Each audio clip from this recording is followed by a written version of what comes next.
The S23 Ultra or the iPhone 14 Pro and Pro Max, which one has the superior camera? Well, we have 35 tests to find out. Everything from indoor shots to outdoors, to zoom, macro, night mode, astrophotography, ultra-wide video, action mode, cinematic mode, RAW, and so much more. But before that, we need to keep our phones safe. Luckily, Casetify has their latest S23 cases on their website already, so stay tuned to learn more about why Casetify is such a great option later in this video. Starting off with this first outdoor shot, this is a generic photo that you would get when it's bright and sunny outside. And here, I really like the colors of the S23 Ultra. They're way more pleasant. And when you zoom in, you'll see that the S23 Ultra is also more detailed. So the S23 does take this one. Now, in its second outdoor shot, we have quite a lot of shadowy areas and also bright areas. We wanted to see how well both of these phones would expose this image. And I gotta say, both did a really good job. Nothing is blown out. However, I do prefer the colors on the S23 Ultra once again. And once again, if you zoom in on the text, you'll see that there's a major difference in detail and clarity, with the S23 Ultra being so much sharper. So once again, it does take this one too. And we have one more outdoor shot. In this case, we shot it straight into the sun. It was the sunset to see how they would both handle this. And I gotta say, the photos are almost identical. If you take a look at the tree to the right, Samsung is a bit more detailed, so we have more shadow detail a tiny bit. And if you take a look at the sun, again, the sun is a bit more visible on the Samsung. So a bit better on the Samsung, but both did very well here. Now, moving on to some indoor shots, they both did really well here. Samsung was a bit more detailed if you take a look at the sofa and the artwork on the wall. However, Samsung also messed up at the top of this wall here because of likely compression issues. So I'm just gonna call this one a tie. Now, in the second indoor shot, the iPhone has more depth of field. If you take a look at the plant on the left, you can see that the leaves further away from it are blurred.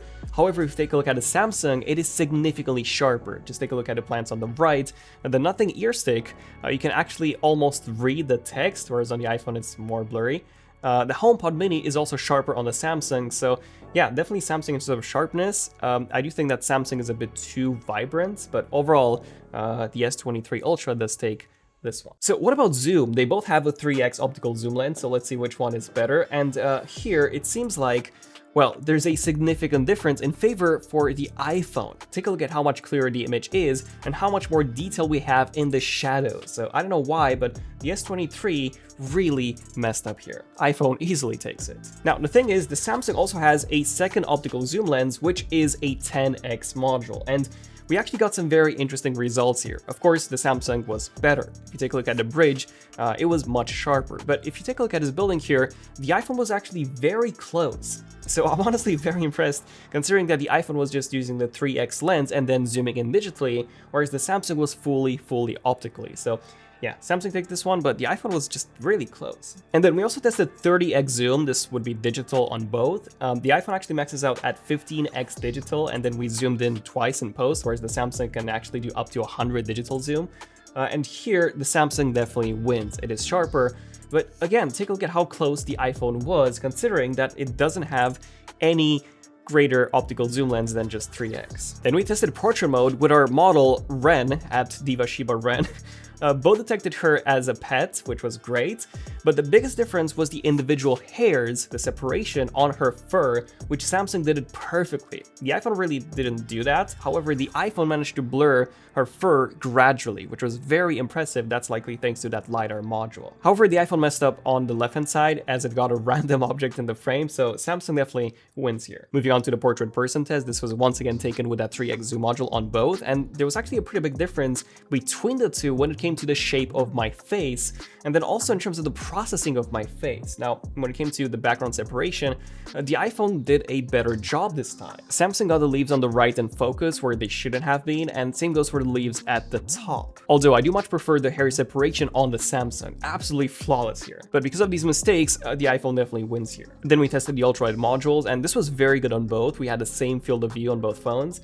The Samsung was more vibrant and more pleasant, and if you zoom in to the right-hand side, you'll see that the Samsung was way more detailed, even more so if you zoom in on the building to the left. There was a noticeable difference in sharpness and color between the two, so Samsung definitely takes this one. We also took a second ultra-wide shot, and here the images were beautiful on both. I love the colors, especially on the S23 Ultra. Now, if you zoom in on the bridge in the middle, you'll see that the Samsung is more detailed.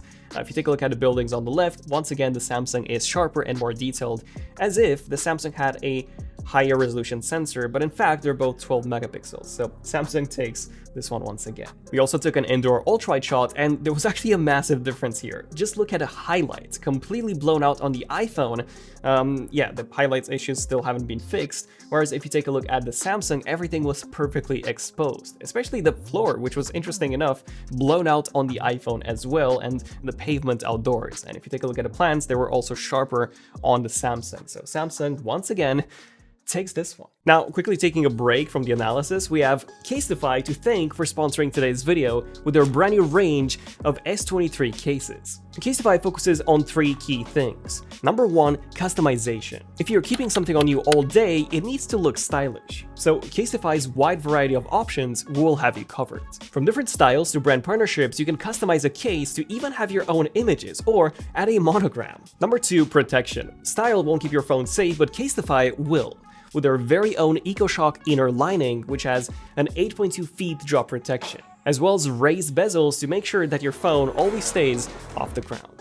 And 3, accessories. Casetify also has accessories like a phone strap and even screen protectors for added security for all of your outdoor adventures. They also have a key focus on being more sustainable, which is a big plus. Simply go to casetify.com/ZONEofTECH to get a 15% discount across their entire website. And then we tested the macro modes, which both phones feature thanks to their ultra-wide modules. And here, the iPhone was better. If you take a look at the sharpness and zoom in, you'll see that the iPhone was much sharper, and the focus fall-off was not as intense as on the Samsung. So yes, the iPhone does have a better macro mode. And then we tested RAW. So we took a 48 megapixel RAW photo on the iPhone and a 50 megapixel RAW on the S23 Ultra using Expert RAW, and then I've edited both of those images to bring out as much detail as possible, and I managed to achieve some outstanding results on both. Although I was actually able to bring out more detail on the iPhone, especially in the clouds, but the Samsung was noticeably sharper despite it only being 2 megapixels higher in resolution. So I'm gonna call this a tie. The iPhone had more dynamic range, but the Samsung was sharper. And then we tested the high-res modes on both of these phones. So the full 200 megapixel resolution on the Samsung compared to the 48 on the iPhone, both being JPEGs. A fun fact, last year, the 108 megapixel sensor on the Samsung was actually less detailed than the 48 on the iPhone. However, this year, the 200 megapixel S23 Ultra simply just blows the iPhone out of the water. Just look at the detail, especially when it comes to not just the sharpness, but also the shadow detail and the colors. Yeah, the improvement here is just gigantic. And then we have video 4K 60 on both, and I gotta say, this is still better on the iPhone. The footage looks much higher res, the colors are more vibrant, and the exposure is also better on the iPhone. Yeah, like I honestly wasn't expecting the iPhone to be dethroned in terms of video. And then we tested 8K 30 on the Samsung compared to 4K 30 on the iPhone, and I was expecting Samsung to be much sharper here. If you zoom into both, you'll see that it definitely is, but not by as much as I was initially expecting it to be. Shadow detail is indeed quite poor on the S23 Ultra, but overall Samsung still takes this phone as the iPhone cannot even do 8K at all. So if you want a high resolution video mode, then definitely go with Samsung for this. Moving on to ultra wide video, we have 4K 60 on both, and just like with the normal video, the iPhone is sharper, the colors are better, and we also have more detail. If you take a look at the buildings in the far distance, we do have better shadow details. So all in all, yeah, the iPhone is just a very, very good video camera. But then of course, we also had to test action mode, which is a tiny bit higher res on the iPhone compared to the Samsung, which is 2560 by 1440, both 60 FPS though. And here, the Samsung was actually a bit more stable and with better tracking, so you can see that I was in the middle of the frame for longer compared to the iPhone. So it seems like action mode alone, Samsung has now surpassed Apple. And then we also tested portrait mode video, which is now 4K 30 on both, so no more 1080p on the Samsung. And I gotta say, S separation is still better on the iPhone. So Samsung messed up quite a bit around my face, and both have this very hazy look, but it's even more apparent on the Samsung than on the iPhone. So between the two, the iPhone has the better portrait video. Now, moving on to the low light stuff, here we have an evening shot, which was taken right when the sun was setting, and none of them used night mode for this, and both achieved a very good result, almost identical results actually, with the Samsung having more detail in the shadows, whereas the iPhone had less noise in the sky. So I'm gonna call this one a tie. Now, moving on to actual night mode here, I gotta say this is very good on both, but noticeably better on the Samsung, and that's because the iPhone simply looks overly sharpened in post. The sky is also noisier, and we just don't get as much detail once you zoom in. Not only that, but the windows in this round building are blown out on the iPhone, the colors are more washed out than on the S23 Ultra. And the S23 Ultra is also wider. I didn't realize that in the outdoor shots, but yeah, there you go. The main module is actually a bit wider on the S23, so Samsung definitely takes this one. And then second night mode shot, the iPhone has a very green tint. But I would say that the biggest difference between the two is in terms of detail. So once you zoom in, take a look at the tree on the left, it is significantly more detailed on the S23 Ultra. Same goes for the building on the left, much better quality on the S23, whereas the iPhone just looks heavily sharpened in post. So Samsung definitely takes this one as well. And then of course that we had to test astrophotography. So we had both of these mounted on a tripod. Samsung took 30 seconds to take this one, whereas the iPhone only took 10. Not only that, but the iPhone was actually sharper. So if you zoom into the stars, you can see them way better. The sky was also bluer. So yeah, the iPhone does have a better astrophotography mode. But no astrophotography shot is complete without a shot of the moon. And I don't even know what to say here. Like, yeah, let's just move on. So here we have 3x zoom with night mode enabled. This was taken on the 3x telephoto module on both, and here they're both very, very good. The iPhone is a bit better, less noise if you take a look at the bridge. The building in the middle was also sharper, and the sky was perfectly black and smooth as opposed to this noisy sky on the S23 Ultra. So the iPhone takes this one. Moving on to 10x zoom using night mode, and here the difference was literally night and day. The Samsung used its 10x optical zoom lens, whereas the iPhone used its 3x and then zoomed in digitally, and yeah, the results, they don't even compare. The S23 Ultra looks like a normal photo, whereas the iPhone looks like a potato. So yeah, the S23 definitely takes this one. We also tested the ultra-wide module in low light, and the thing is, this used to be very poor on the iPhone 14 Pro, and I was hoping that Apple would have improved it with the recent software updates, but nope. The S23 Ultra is significantly sharper. The iPhone looks very soft and blurry, especially if you take a look at the buildings on the left. Yeah, so easy win for Samsung here. And then we tested night portrait using the 1x module, and that's because the iPhone simply couldn't do 3x portrait mode with night mode, only 1x. The Samsung, however, can actually do it. But yeah, despite the fact that I look absolutely dead here, I think they both did a great job. Samsung does look more DSLR-like, which I do like, so the background blur is much more realistic and nicer. However, the Samsung really messed up the colors on my face, so I kind of look like a tomato. Yeah, but aside from the colors, Samsung did better, plus I could also do night portrait mode at 3x on the Samsung compared to just 1x on the iPhone, so yeah, easy win for Samsung here. Then of course that we have to test night video, and here Samsung definitely made some improvements compared to last year, but it still cannot be the iPhone. Just look at how clean the iPhone footage looks.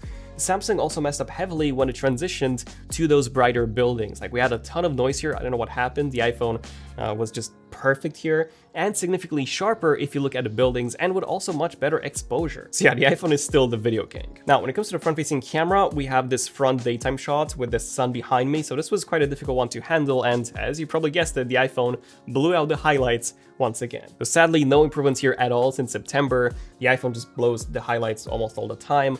The Samsung exposed it very, very well. My skin tone was also more natural, so easy win for Samsung here. And then we also tested front video with a mic test, so I'll let you guys watch this one first. Okay, this is a front-facing camera test on the S23 Ultra and the iPhone 14 Pro. Let me know which one sounds better and also which one looks better. Take a look at the HDR processing. Which of these blows out the sky less?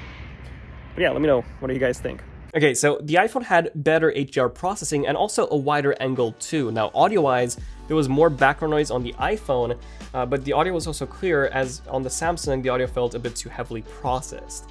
So yeah, the iPhone had both a better image and better sound. In terms of the front-facing portrait mode, this was pretty good on both, but Samsung was once again better. The background was better exposed, my hair had perfect separation, you can even see the individual hairs, so yeah, perfect shots on the Samsung. Then we have front-facing night mode on both, and here the iPhone is just blurry, it also has more noise in the sky, so yeah, again, clear win for the Samsung here. All in all, I'm very surprised and also very impressed with the S23 Ultra. Like, the S23 Ultra last year lost to the iPhone 14 Pro in most scenarios, but this year, the S23 Ultra defeated the 14 Pro in almost everything aside from video. But realistically, even when it comes to video, if you just use it for social media, the S23 Ultra is gonna be fine. If you do use it for content creation though, then definitely do go for the iPhone, as you also have more professional video options like ProRes video. But the S23 Ultra is definitely the most complete camera package in any phone. You have lots of flexibility and also a stunning image quality. Plus, it also comes with some very useful camera features that you don't have on the iPhone at all, such as double tapping the power button to launch the camera, or using a hand gesture to take a selfie, which is great for groups, or rearranging the camera buttons. And of course, you also have the Expert RAW app made by Samsung, which is free to use and it offers you a ton of pro level tools. On the iPhone, you have nothing like that. You have to purchase a third-party app like Halide. Do stay tuned for more camera comparisons coming in the next few days. And if you want to get the S23 Ultra or the iPhone 14 Pro for that matter, there are some great deals if you tap on the YouTube shoppable cards down below and on the links in the description. I'm Daniel, ZONEofTECH, and I'll see you guys in the next one. ZONEofTECH, signing out. Cheers.